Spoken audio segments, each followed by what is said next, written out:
बिस्मिल्लाहिर्रहमानिर्रहीम। अच्छा जी, कोई स्टूडेंट मुझे बता दे कि आपको आवाज़ मेरी ठीक आ रही है, तो फिर हम इसको स्टार्ट करते हैं।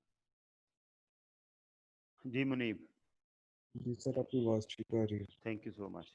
चलें जी। अच्छा जी, जो हमारा प्रीवियस लेक्चर था उसमें चूँकि थोड़ी रीडिंग थी, तो अगर किसी का कोई उसमें क्वेश्चन है, कोई इशू है, तो वो हम पहले डिस्कस कर सकते हैं।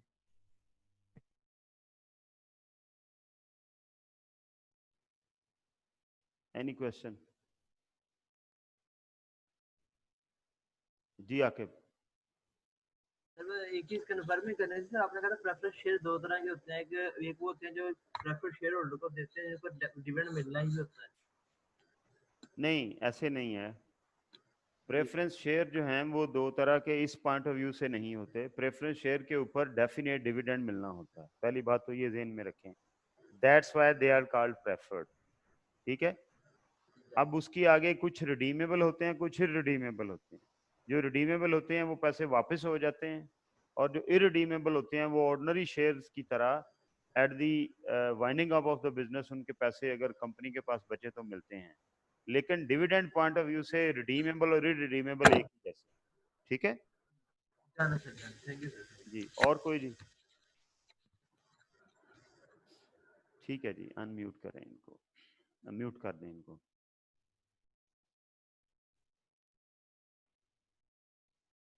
अच्छा जी, हम इससे पीछे थे जी, जरा इससे पिछले पेज पे थे हम लोग।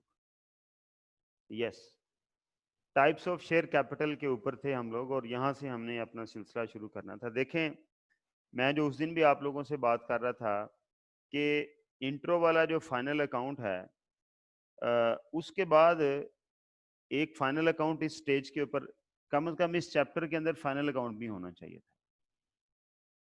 इसका टाइटल भी प्रेपरेशन ऑफ फाइनेंशियल स्टेटमेंट है, तो इसके अंदर statement of changes in equity के साथ साथ कंपनी के फाइनल अकाउंट्स भी होने चाहिए। पहले वो पढ़ाए जाते और फिर statement of changes in equity पढ़ाई जाती। तो ये इस चैप्टर का स्ट्रक्चर है। मेरा ख्याल अगली अटेम्प्ट से शायद सिलेबस कोई रीशफल हुआ है, तो उसमें शायद ये एडजस्ट हो गया हुआ है। ठीक है, लेकिन बहरहाल अभी ऐसे ही है। उसकी वजह यह है कि जो आपने इंट्रो में फाइनल अकाउंट पढ़ा और कंपनी का जो फाइनल अकाउंट है उसमें presentation wise, particularly balance sheet के अंदर, स्टेटमेंट ऑफ फाइनेंशियल पोजीशन के अंदर काफ़ी सारी चेंजेस हैं। ठीक है, तो चेंजेस स्टार्ट यहीं से हो जाती हैं। बाकी देखें, जो एसेट साइड है उस पर भी कोई चेंज नहीं है, इनकम स्टेटमेंट में भी कोई चेंज नहीं है, जो आपने पढ़ा वही है। ठीक है, जो करंट लायबिलिटी है उनमें भी कोई चेंज नहीं है, जो आपने पढ़ा वही है। ठीक है, चेंज है इक्विटी पोर्शन के अंदर मेजर, मतलब चीजें चेंज तो नहीं करना चाहिए, एडिशन है, और कुछ चीजें शायद नॉन करंट लायबिलिटीज के अंदर हैं। तो मेरा फोकस ये होगा कि मैं पहले आपको ये चीजें इक्विटी और नॉन करंट लायबिलिटीज की एक्सप्लेन करूं।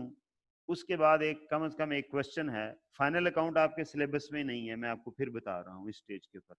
ठीक है, मतलब एज सच फाइनेंशियल स्टेटमेंट बनाना नहीं है, लेकिन एक क्वेश्चन इसलिए करूंगा कि ये जो चीज़ें आज डिस्कस कर रहे हैं वो चीज़ें जो हैं हम प्रैक्टिकली उस क्वेश्चन के अंदर इनकॉर्पोरेट कर लें, एक फाइनल अकाउंट का सवाल कर लें। सवाल आपको चला गया हुआ है, उसके ऊपर पहले ये अपनी डिस्कशन मुकम्मल करेंगे, एंड देन जो भी अगला हमारा अवेलेबल टाइम होगा उसके अंदर हम वो क्वेश्चन का यहाँ पर बाकायदा सोल्यूशन करेंगे जैसे सवाल करते हैं। ओके, तो जो मेजर डिफरेंस है वो है इक्विटी के अंदर। देखें, इक्विटी के जो है ना वो तीन पार्टिसिपेंट्स हैं। मुझे शीट चाहिए जी। ओके, जब हम लिखते हैं ना इक्विटी फाइनल अकाउंट के अंदर, किसी कंपनी के फाइनल अकाउंट के अंदर, तो basically it has three component. The first component is share capital.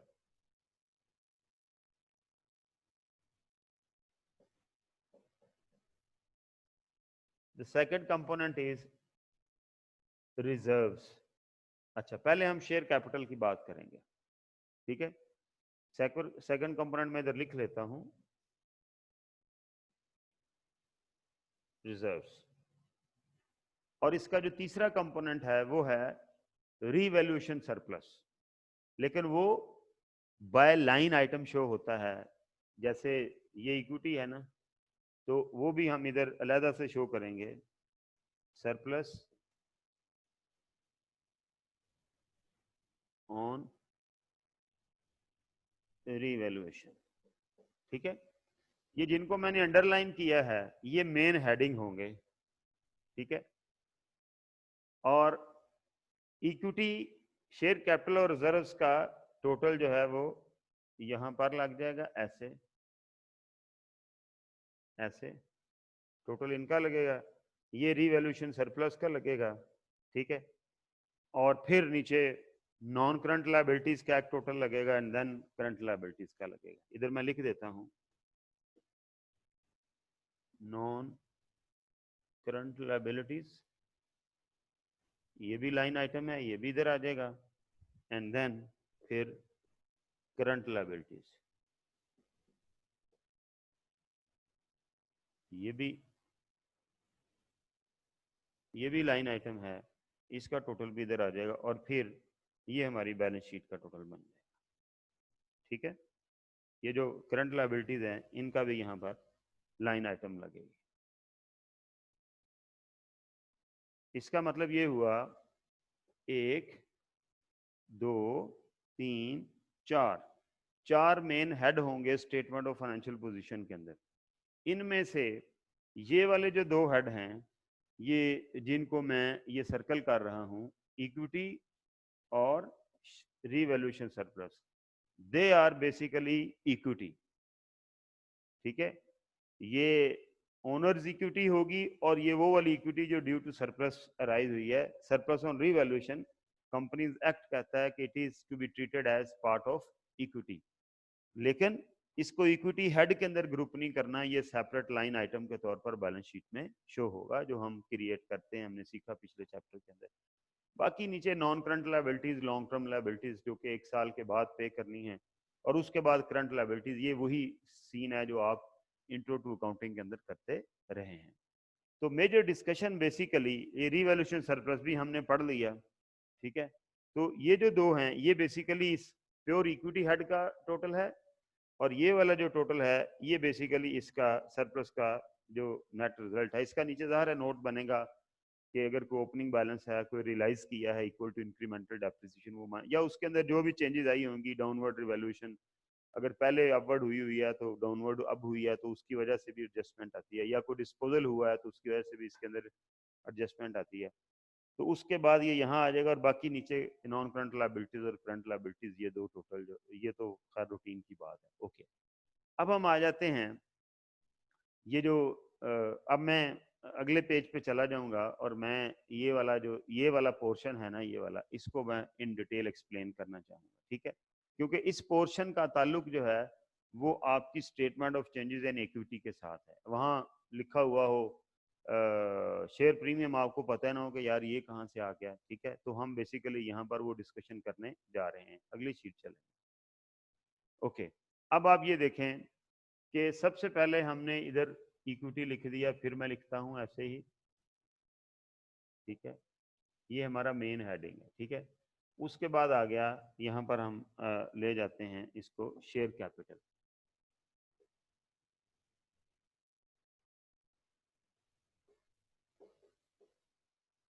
अच्छा, अब शेयर कैपिटल के अंदर ना जी डिफरेंट हेड्स हैं। ठीक है, वो हेड्स क्या क्या हैं उनकी हमने बात करनी है। हम इसमें सबसे पहले लिखा करेंगे ऑथोराइज्ड कैपिटल।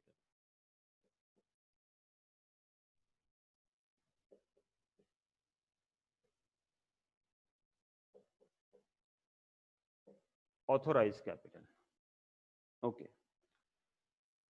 अब इसके मीनिंग क्या है?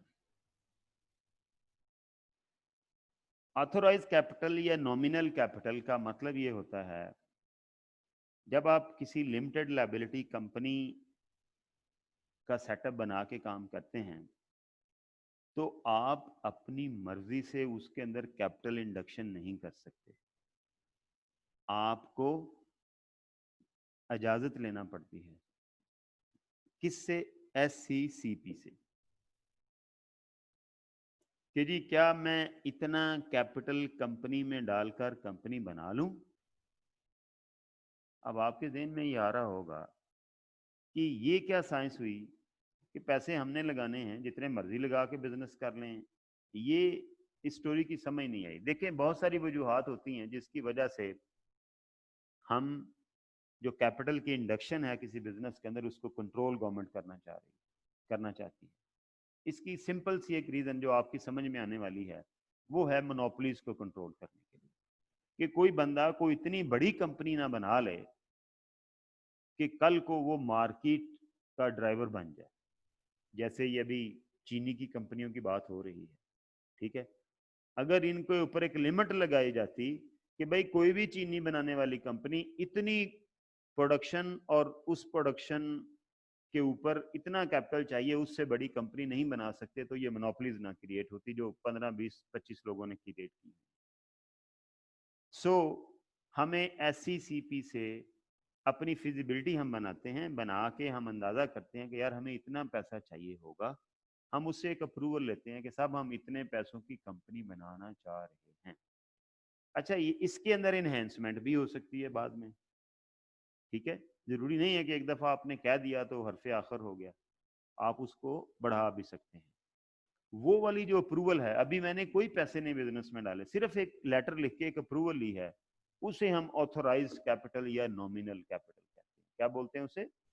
ऑथोराइज कैपिटल भी कहते हैं, उसे नॉमिनल कैपिटल भी कहते हैं। ये नॉमिनल कैपिटल वाला वर्ड याद रखिएगा, ये बहुत कम लोगों को पता है, ठीक है।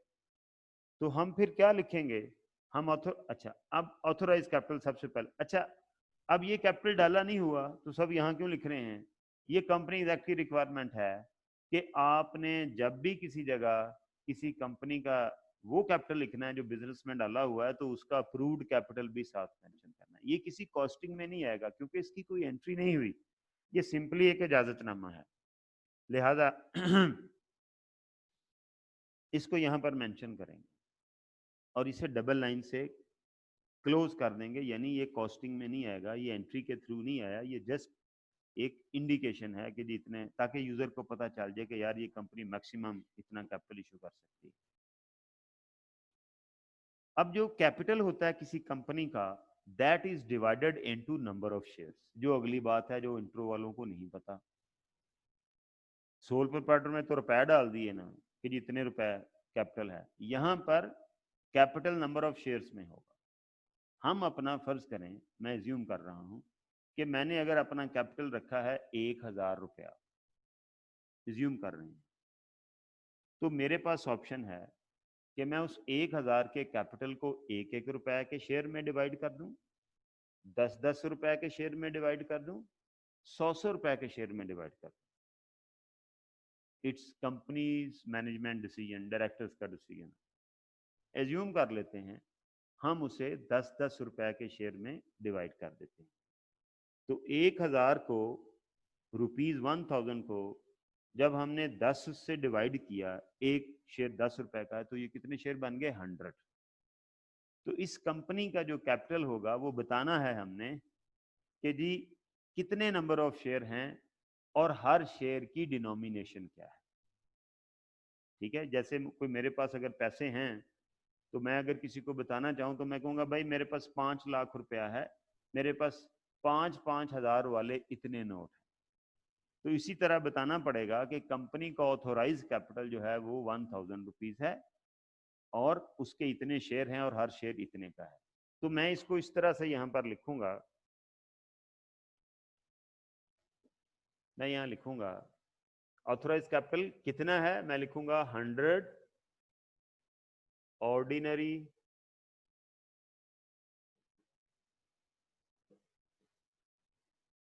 शेयर्स ऑफ ₹10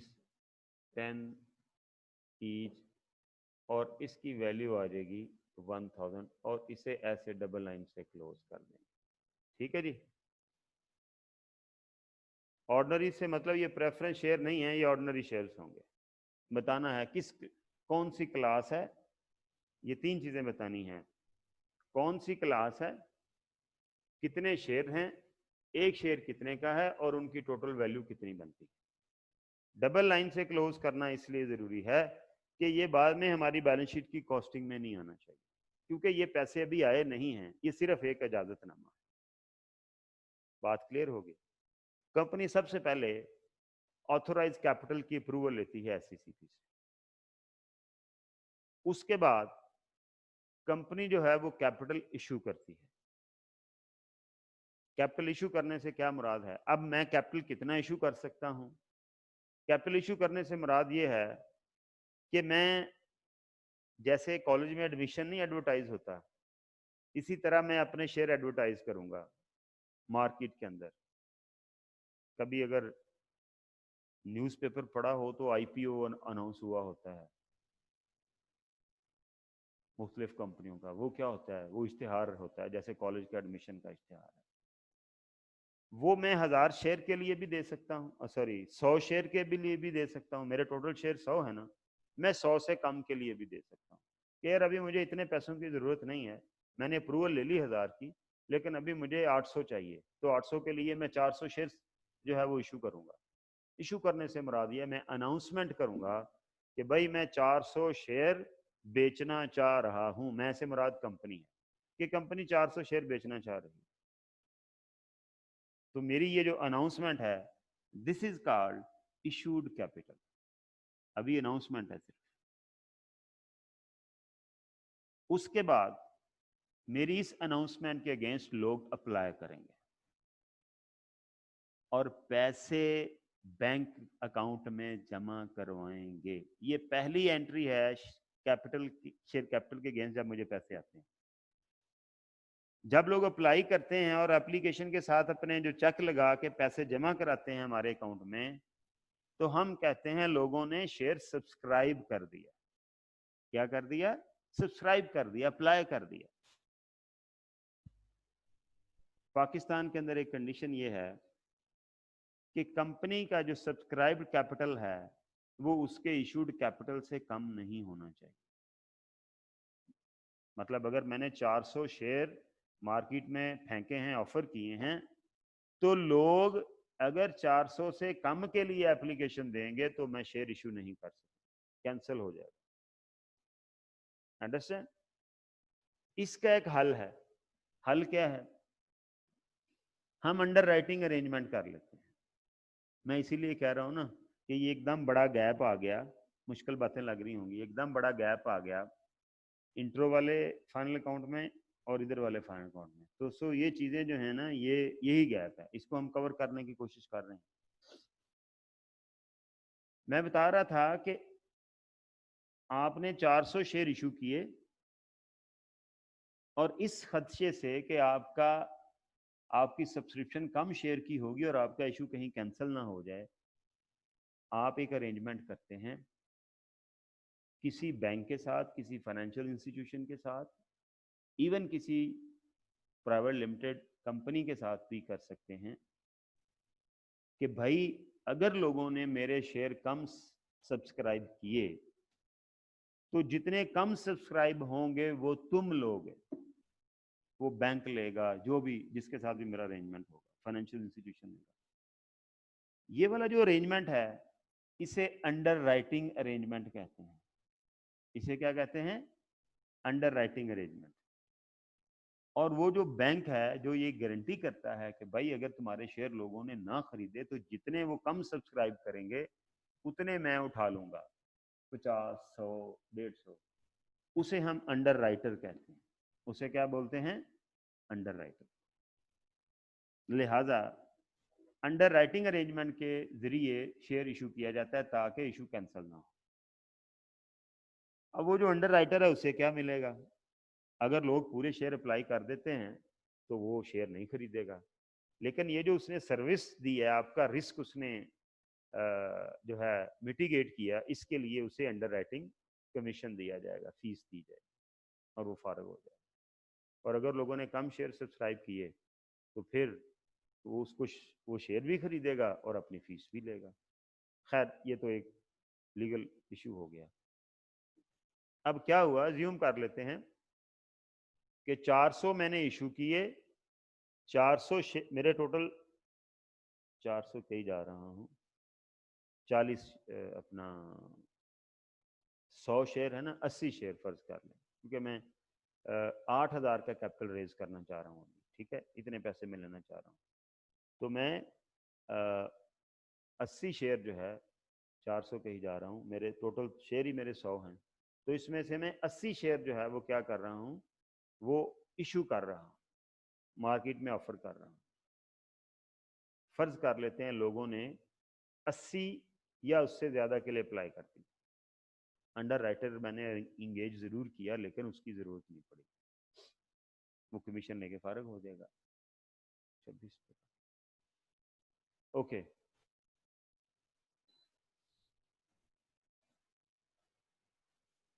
अब अगर तो लोगों ने 80 शेयरों के लिए अप्लाई कर दिया, कोई इशू नहीं है, उन सबको शेयर दे दिए जाए।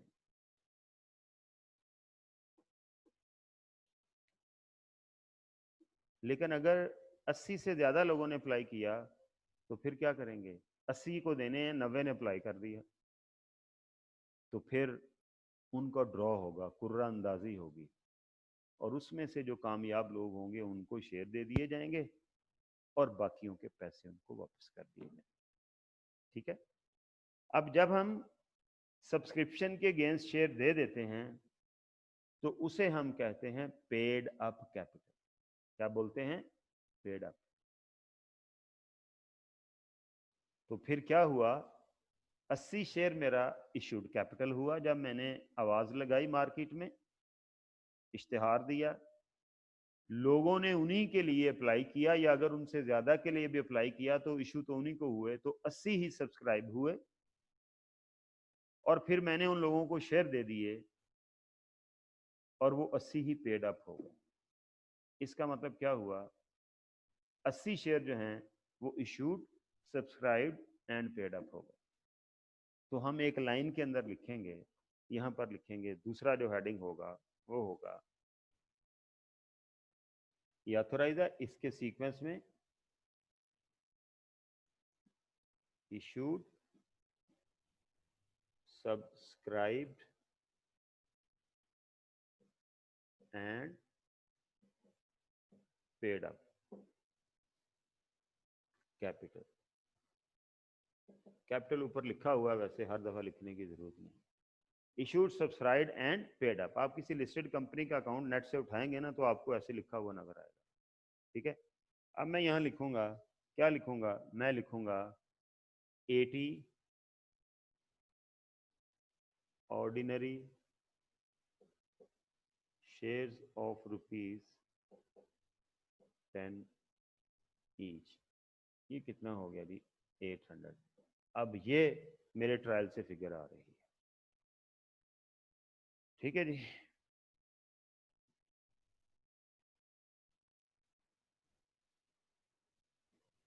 अच्छा, यहां पर हमने लिखना है each fully paid in cash. इसका क्या मतलब है कि भाई ये 800 रुपया जो है ये लोगों ने पे इन किया है कैश में, फुली पेड कर दिया, उधार नहीं किया। कुछ मुल्कों में उधार होता है कि आपको शेयर तो 100 रुपए के दे दिए लेकिन आपसे 90 रुपए लिए।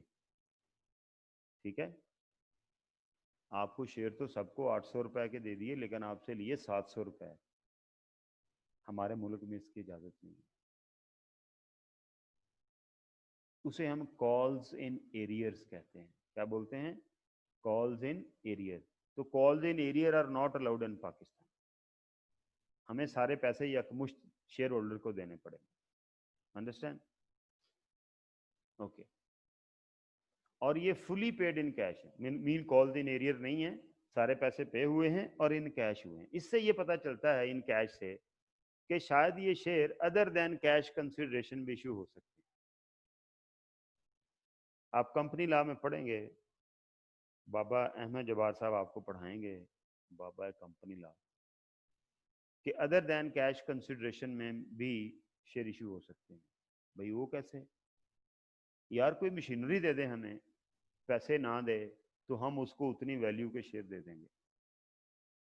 समझ आती है ना बात? उसका प्रोसेस क्या है ये मेरा टॉपिक नहीं है अभी, कंपनी लॉ में आप लोग पढ़ लेंगे कि जी उसकी वैल्यूएशन रिपोर्ट बनेगी, एससीसीपी में अप्लाई करेंगे, एससीसीपी उसका जायजा लेगी कि वाकई चीज इतने की है जितने के शेयर इशू हो रहे हैं, ब्ला ब्ला ब्ला। ठीक है।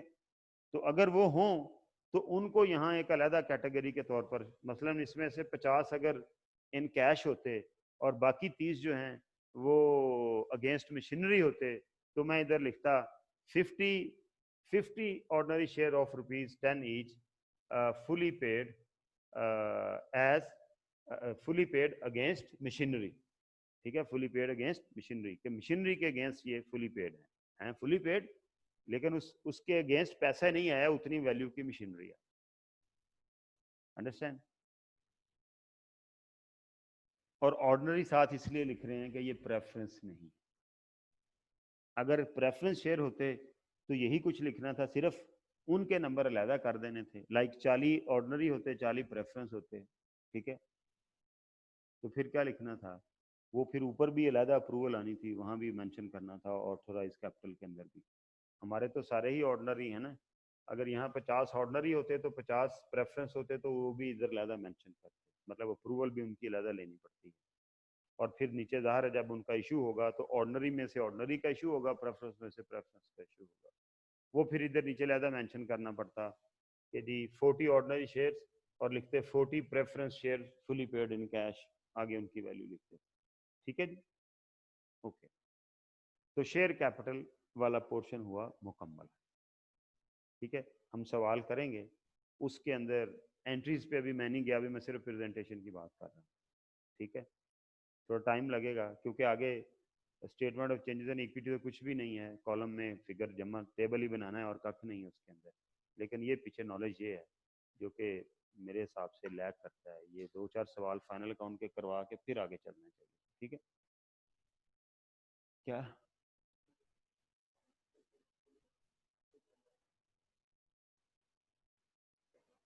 कैफ? हाँ, वो एक्चुअली जो फाइनल अकाउंट का क्वेश्चन है ना, वो कैफ 1 का सिलेबस है, वो कैफ 2 में मतलब वो टेस्ट कर सकते हैं, यानी फाइनल अकाउंट का सवाल दे सकते हैं, लेकिन ये तो नहीं ना किसी ने पढ़ाया हुआ।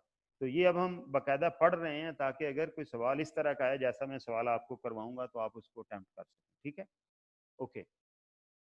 अच्छा, उसके बाद जो दूसरा हेड था इक्विटी था, वो था रिजर्व्स। ये मैं इसको फिर रेड से कर रहा हूँ, रिजर्व। ओके, ये एक सीक्वेंस है, अगर आप ये देखें, ये दोनों एक सीक्वेंस में हैं, ये दोनों एक सीक्वेंस में हैं, ये दोनों एक सीक्वेंस में हैं। तो ये प्रेजेंटेशन का मेथड है जो ओवर द ईयर कर करके हमें, मतलब ज़ाहिर है हम इस तरह से चीज़ों को शो करते हैं। रिजर्व्स, अब रिजर्व्स जो है ना वो दो तरह के हैं। ठीक है, उसमें पहला रिजर्व जो है वो क्या होगा, उसको हम लिखेंगे, उसे हम लिखेंगे capital reserve.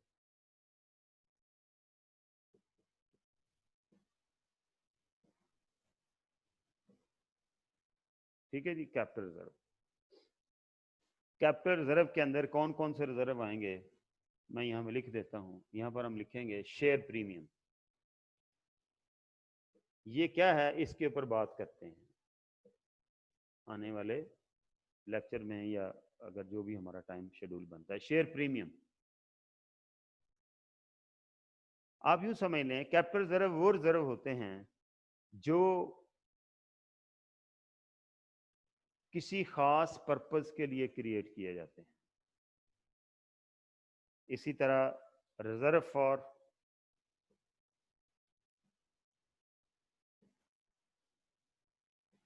Purchase of machinery,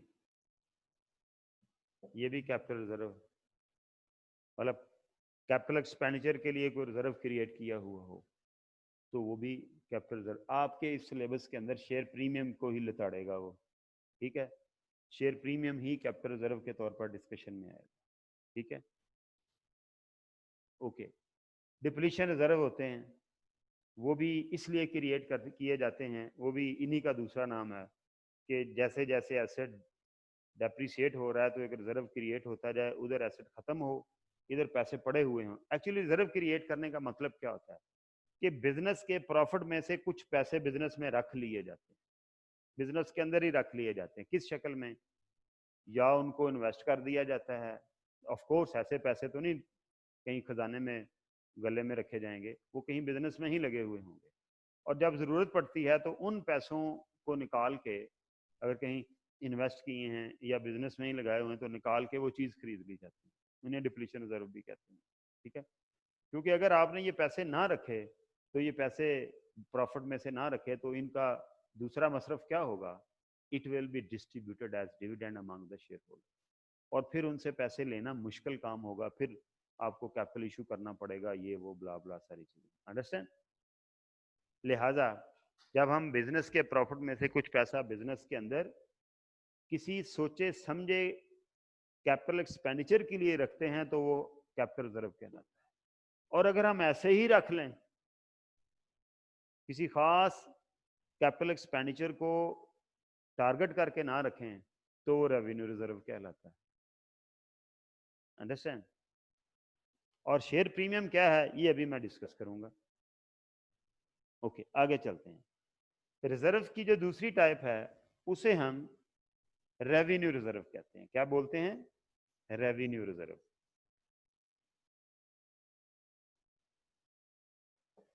अब ये सारी बातें पढ़ानी बतानी जरूरी हैं, इसके बगैर सवाल पे चला जाऊंगा, ये चीजें आपके ऊपर से गुजर जानी थी कि यार ये पता नहीं शेयर प्रीमियम क्या है, रेवेन्यू रिजर्व क्या है। क्योंकि जब वो statement of changes in equity बनती है ना, तो उसके अंदर इनके कॉलम अलग-अलग डिजाइन करने हैं, तो यही नहीं पता ये बलाएं क्या है, तो इसका फिर हम कैसे कर सकते हैं। Okay, revenue reserve. Revenue reserve आम रिजर्व जो किसी स्पेसिफिक पर्पज के लिए ना रखे जाए। ठीक है, इनकी जो जनरल सी इनकी जो बेस्ट एग्जांपल है वो क्या है, वो आपकी रिटेन्ड अर्निंग्स है, जो पैसे बगैर किसी पर्टिकुलर पर्पस के बिजनेस में रिटेन कर लिए गए। एक्यूमुलेटेड प्रॉफिट भी कहते हैं इसको। ठीक है, तो क्या हुआ, रिटेन्ड अर्निंग्स।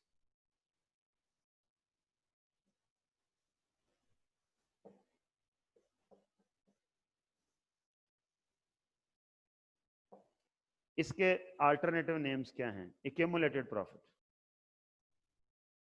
ठीक है, प्रॉफिट एंड लॉस रिजर्व, ये क्या होगा, ये रेवेन्यू रिजर्व होगा। एक्यूमुलेटेड प्रॉफिट ये क्या होगा, रेवेन्यू रिजर्व होगा। अंडरस्टैंड? और इसके अलावा हम इनको, अगर मैं जनरल रिजर्व भी कहता हूं, जनरल रिजर्व भी हो सकते हैं, रिटेन्ड अर्निंग भी हो सकती हैं। कुछ पैसे तो वैसे ही बिजनेस में रखे गए, डिस्ट्रीब्यूट ही नहीं किए, वो रिटेन्ड अर्निंग होगी। उसमें से कुछ निकाल के रिजर्व आइडेंटिफाई कर लिए गए, लेकिन उसका पर्पस कोई स्पेसिफिक नहीं है, वो भी रेवेन्यू रिजर्व ही के। अंडरस्टैंड? तो क्या हुआ, ये रिजर्व सारे के सारे यहाँ लिखे जाएंगे ऐसे, ये चारों किस्म के, और फिर इनको टोटल किया जाएगा। ठीक है, फर्ज कर लें ये सारे जो भी फिगर्स थे वो मिलके बन जाते 600, और फिर 800 और 600 ये कितना हो गया, 1400। ये इक्विटी का टोटल होगा। और फिर नीचे रीवैल्यूएशन रिजर्व, वो जैसे ये शेयर कैपिटल जो है यहाँ पर ये बाय लाइन आइटम शो हुआ है। अच्छा, ये जो है ना, ये जो हेड है ये है शेयर कैपिटल एंड रिजर्व्स। शायद मैंने पहले भी शेयर कैपिटल लिखा, उसको सही कर लें, शेयर कैपिटल एंड रिजर्व्स। तो उसके अंदर दो चीजें हैं, एक शेयर कैपिटल है, फिर यहाँ लिखेंगे शेयर कैपिटल, जो ऊपर मेन हेडिंग है वो है शेयर कैपिटल एंड रिजर्व, उसमें पहला हेडिंग शेयर कैपिटल, उसके नीचे सारी वर्किंग, फिर रिजर्व, उसके नीचे सारी वर्किंग। और फिर ये जो बोल्ड हेड बना है फेस के ऊपर, शेयर कैपिटल एंड रिजर्व का, इसके नहीं, नॉट इसके बराबर नहीं आएगा, वो बेसिकली आएगा आ, आ, आ, आ, आ, इसके बराबर, इक्विटी के बराबर आएगा रीवैल्यूएशन रिजर्व, या पूरा हेडिंग लिख देंगे surplus on revaluation of property plant and equipment. वो फिर जाके आगे इस 1400 में ऐड होगा, फिर नॉन करंट लायबिलिटीज और फिर करंट लायबिलिटीज। क्लियर हो गई जी बात? ओके, अब हम आ जाते हैं कि ये शेयर प्रीमियम जो है ये किस बला का नाम है। अगली शीट में आएंगे। देखिए, जब कोई कंपनी शेयर सब्सक्राइब अपना इशू करती है, इशू करने का मतलब है जब आप ऑफर फॉर सेल करते हैं, तो उसके पास प्राइस शेयर की डिसाइड करने का इख्तियार होता है कि वो अपने शेयर को किस कीमत के ऊपर मार्केट में ऑफर करेंगे। जैसे मैंने बताया, कोई भी प्रोडक्ट अपनी आप बेचते हैं तो प्राइस आपने डिसाइड करनी होती है। कॉलेज का एडमिशन अनाउंस करते हैं तो प्राइस आपने डिसाइड करनी है कि जी मैंने क्या फी लेनी है। लाइकवाइज इसी शेयर को जब इशू किया जाता है फॉर सेल, तो उसकी प्राइस का तयन करने का इख्तियार किसके पास होता है? कंपनी के पास होता है, जो कि मुख्तलिफ फैक्टर जो कि अभी हम डिस्कस नहीं करेंगे उनके ऊपर डिपेंड करता है कि हमने प्राइस का तयन किस तरह से करना है। मार्केट फोर्सेस क्या हैं, मार्केट के हालात क्या हैं, आपकी कंपनी की रेपुटेशन क्या है, लोग डिविडेंड आप लोगों को देते हैं तो लोग आपका शेयर महंगा खरीदने के लिए भी तैयार हो जाए। ठीक है, ये जो अभी हम बात कर रहे थे, हमारा जो शेयर था उसकी फेस वैल्यू थी 10 रुपए। क्या थी? 10 रुपए फेस वैल्यू, या उसकी नॉमिनल वैल्यू जिसे हम कहते हैं, वो शेयर की वो वैल्यू होती है जिसके अंदर ओरिजिनली उसे डिवाइड किया जाता है। हमारे क्वेश्चन में ऐसा ही किया था ना, हमने 100 शेयर ऑफ रुपीज 10 ईच हमने डिनोमिनेशन रखी कि जी हमारा हर शेयर 10 रुपए में डिवाइड। उसके बाद क्या होता है कि मार्केट फोर्सेस, या आप बिजनेस न्यूज सुनते हैं ना कि आज एसईसी इंडेक्स इतने ऊपर चला गया, इतने नीचे आ गया। उसके बाद ये जो मार्केट फोर्सेस जो हैं, ये इस प्राइस को उसके ऊपर ऊपर नीचे करती रहती है। उसको हम market value of the share कहते हैं, जिसका के हमारी बुक्स में कोई अमल दखल नहीं होता, वो मार्केट की प्राइस होती है। ओके, अब मैंने ये डिसाइड करना होता है जब शेयर अपना इशू करता हूँ कि क्या मैंने 10 रुपए का शेयर जो है वो 10 रुपए में ही इशू कर देना है। मेरे पास 3 ऑप्शन है। नंबर 1, मैं 10 का शेयर 10 में इशू कर दूं। नंबर 2, मुझे खतरा है कि यार लोग सब्सक्राइब नहीं करेंगे, मैं 10 का शेयर डिस्काउंट दे दूं, 8 रुपए में इशू कर। चीज मैंने 10 रुपए ही की बेची है, लेकिन पैसे कितने लिए? 8 रुपए। और तीसरी सिचुएशन, मैं कहूँ कि यार मार्केट इस पर बहुत तेजी है, मेरी कंपनी की रिप्यूट बहुत ऊपर जा रही है, कंपनी की मार्केट वैल्यू मैंने बताया शेयर की जो है वो बहुत हाई है, लिहाजा मैं 10 रुपए का शेयर 14 रुपए में बेच दूं।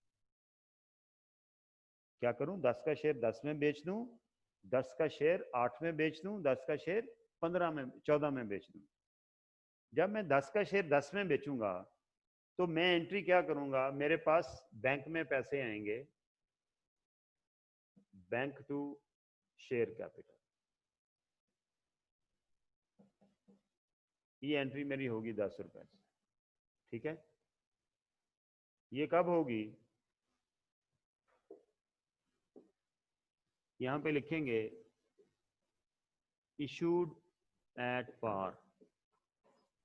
जब मैं उसकी फेस वैल्यू पर से इशू करूंगा तो 10 रुपए का शेयर 10 रुपए में इशू हो जाएगा, इशूड एट पार कह देंगे इसको। ठीक है, ओके। दूसरी ऑप्शन, मैं 10 का शेयर 14 रुपए में बेचना चाह रहा हूँ। मैंने आपसे डिस्कस कर दिया कि ऐसा क्यों होगा, कैसे, क्या वजह होगी कि मैं 10 का शेयर 14 पे भी बेच सकता हूँ, क्या हालात होंगे। ठीक है, उसे हम बोलते हैं इशूड एट प्रीमियम। इसकी एंट्री क्या होगी? मेरे बैंक में पैसे आएंगे, कितने आएंगे? एक शेयर के 14 रुपए आएंगे, जाहिर है 14 रुपए का शेयर दिया है। अब इसमें से शेयर कैपिटल के अगेंस्ट तो भाई मैंने लिए हैं पैसे 10 रुपए, और बाकी जो 4 रुपए हैं वो क्या है? वो शेयर प्रीमियम है।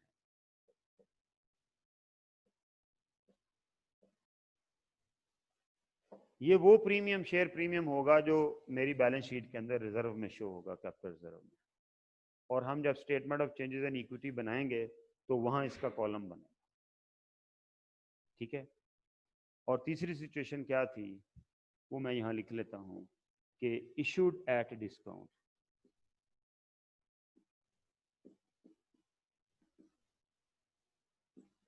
इसमें हम क्या करेंगे? इसमें हम ये करेंगे, हमारी एंट्री क्या होगी? मेरे बैंक में कितने पैसे आएंगे? बैंक में मेरे 8 रुपए आएंगे, जाहिर है 10 रुपए का शेयर मैंने 8 रुपए में जो है वो बेचा। लेकिन मैंने शेयर कितने का दिया है? शेयर की मेरे की वैल्यू जो है, शेयर कैपिटल मैंने ₹10 का ही दिया है।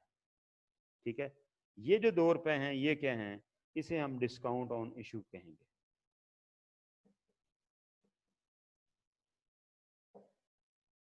ठीक है, ये बेसिकली वो 3 सिचुएशंस थी जिनके अंदर शेयर जो है डिफरेंट वैल्यू के ऊपर इशू हो सकता है। ये बैंक में पैसे आ गए, ये शेयर कैपिटल बैलेंस शीट में आ जाएगा। ये बैंक में पैसे आ गए, ये बैलेंस शीट में आ जाएगा। ये बैलेंस शीट में कैपिटल रिजर्व में आ जाएगा। ये बैंक में पैसे आ गए, ये जो डिस्काउंट है इसको ऐसे ट्रीट करेंगे एंड ओवर द पीरियड इसकी मोटाइजेशन हो जाएगी। ठीक है, और फिर ये वाला कैपिटल जो है शेयर कैपिटल, आपके ये जो हम स्टेटमेंट चेंजेस इन इक्विटी बनाएंगे इसके अंदर मेन जो फिगर डिस्कस होगी ये शेयर प्रीमियम की होगी। अब हमें पता है कि शेयर प्रीमियम क्या है, हमने इसके ऊपर एंट्रीज भी कर ली, हमने ये भी पढ़ लिया ऑथोराइज कैपिटल क्या है। जरा निकालो, बुक निकालो जल्दी से।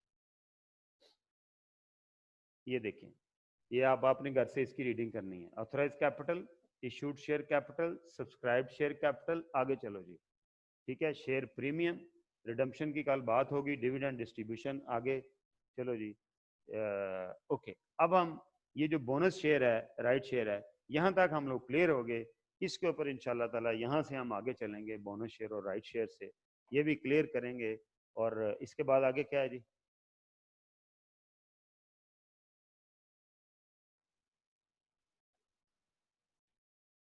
हाँ ठीक है, आगे टोटल कंप्रीहेंसिव इनकम आ गई। जी मुनीब, जी जी मुनीब, अस्सलाम वालेकुम सर। वसलाम। अस्सलाम वालेकुम सर। जी सर, जो हम डिविडेंड डिस्ट्रीब्यूट करेंगे वो अपने ऑर्डिनरी कोर्स ऑफ बिजनेस से डिस्ट्रीब्यूट करेंगे। जी जी बिल्कुल ऐसे ही है। तो सर ये जो शेयर शेयर प्रीमियम प्रीमियम का में हमें, से डिविडेंड नहीं डिस्ट्रीब्यूट होगा। ठीक है सर। जी, ठीक, आतिफ नहीं। Thank you. सर वो शीट ओपन कर देंगे, थोड़ी सी लास्ट से वर्किंग रह गई थी, पिछली शीट एक जिस पे पिछली एंट्री शीट करवाई है ना ओपन, उससे पहली बारी। एंट्री से पहले वाली जो शीट है, इससे पिछली वाली, ये वाली। जी सर यही, बस चलो मैं कर लो। थोड़ा सा। ले जी, थैंक यू वेरी मच। इसको रीड आउट कीजिएगा, कल इंशाल्लाह ताला हम लोग आगे चलेंगे। मेरा ख्याल है कल इसका जो ये जो थ्योरी है वो मुकम्मल हो जाएगी, प्रोबेबली हम कल क्वेश्चन पे जा सकेंगे। जज़ाकल्लाह जी, thank you very much, God bless you.